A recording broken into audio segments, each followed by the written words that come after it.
क्या हुआ जब एलोरा की गुफा में मिला सालों पुराना कीमती खजाना।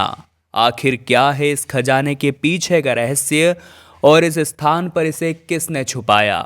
इस रहस्य से पर्दा उठेगा आज की इसी वीडियो में। शुरुआत करने से पहले महादेव के सच्चे भक्त कमेंट बॉक्स में हर हर महादेव लिखें और हमारे चैनल को सब्सक्राइब करके बेल आइकन को जरूर प्रेस कर लें। इस घटना की शुरुआत होती है महाराष्ट्र के औरंगाबाद शहर से, जहां पर कमलेश जोशी नाम के एक आम आदमी रहा करते थे, जिनकी 3 बेटियां थी और तीनों की उम्र शादी की हो चुकी थी, लेकिन हाथ में पैसा नहीं था। इस वजह से कर्ज लेकर उन्होंने अपनी तीनों बेटियों के हाथ पीले कर दिए। लेकिन समय के साथ कर्जदार पैसा मांगने घर आने लगे, लेकिन कमलेश जी के पास तो उन्हें देने के लिए फूटी कौड़ी तक नहीं थी। समय के साथ उनका टॉर्चर और भी ज्यादा बढ़ने लगा, जिसके कारण कमलेश जी डिप्रेशन में चले गए और अपना घर छोड़कर भाग गए। वो ऐसी जगह पर जाना चाहते थे जहां उन्हें शांति मिले और इन सभी झंझटों से मुक्ति भी मिले। औरंगाबाद से 30 किलोमीटर दूर एलोरा की गुफाएं हैं।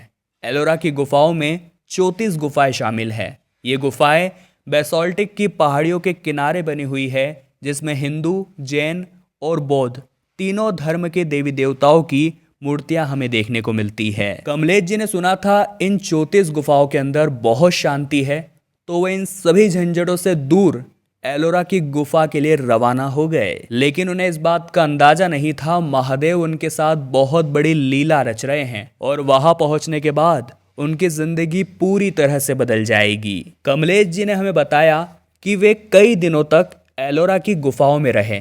वहां पर सचमुच में बहुत शांति थी। वहीं पर महादेव का एक शिवलिंग भी था, जिसकी वो रोजाना पूजा करते थे और अपने अच्छे समय के लिए भगवान से कामना करते थे। लेकिन उधर उनका परिवार उनके लिए बहुत चिंतित था और चारों ओर उन्हें ढूंढ रहा था। एक समय की बात है, जब रात्रि में वो गुफा के अंदर विश्राम कर रहे थे, तभी उन्हें कंपन सा महसूस हुआ।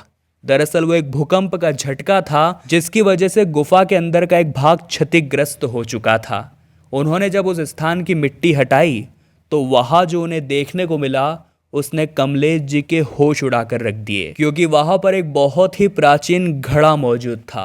कमलेश जी ने उस घड़े को बाहर निकाला और उसके ऊपर से कपड़ा हटाया तो उन्हें अंदर सोने की बहुत सारी अशर्फियां दिखाई दी, जिसकी चमक से उनकी आंखें चौंधी आ गई। अब कमलेश जी मन ही मन ये सोचने लगे थे कि इस खजाने की वजह से उनकी सारी समस्याएं हल हो जाएगी, कर्जदारों का सारा पैसा वो चुका पाएंगे। और अगला दिन जब हुआ तब उनके मन में महादेव का एक ख्याल आया। उन्होंने सोचा कि वे एक सच्चे शिव भक्त हैं, वो इस तरह का बेईमानी का काम नहीं कर सकते। और दिल पर पत्थर रखते हुए उन्होंने वो सारा खजाना सरकार को दे दिया और उसी तरह रोते धोते वो पुनः अपने घर आ गए। घर वाले उन्हें देखकर बहुत प्रसन्न हुए, लेकिन कमलेश जी की हालत बहुत खराब हो चुकी थी। कर्जदार पुनः घर पर पैसा मांगने आ गए थे, लेकिन उसके 1 हफ्ते बाद सरकार का एक संदेश आया कि एलोरा की गुफाओं में जो खजाना प्राप्त हुआ है उसकी खोज कमलेश जी जोशी ने की है, जिस वजह से उस खजाने का 2% भाग कमलेश जी जोशी को दिया जाता है। और उस खजाने का 2% 1.5 करोड़ था। इस पैसे के आ जाने के बाद कमलेश जी ने कर्जदारों का सारा कर्ज चुका दिया और एलोरा की गुफाओं में जो सालों पुराना खजाना उन्हें मिला था वो वाकई में उनके लिए जीवन बदलने वाला साबित हुआ। लेकिन इसी के साथ उनकी ईमानदारी के चर्चे पूरे शहर में होने लगे। इस घटना को लेकर आप क्या विचार रखते हैं, हमें नीचे कमेंट बॉक्स में बताइएगा। वीडियो आपको पसंद आई हो तो लाइक करें और हमेशा ऐसी सत्य घटनाएं देखने के लिए हमारे चैनल को सब्सक्राइब करके बेल आइकन को प्रेस कर लें। अभी के लिए आप सभी दर्शकों को हर हर महादेव।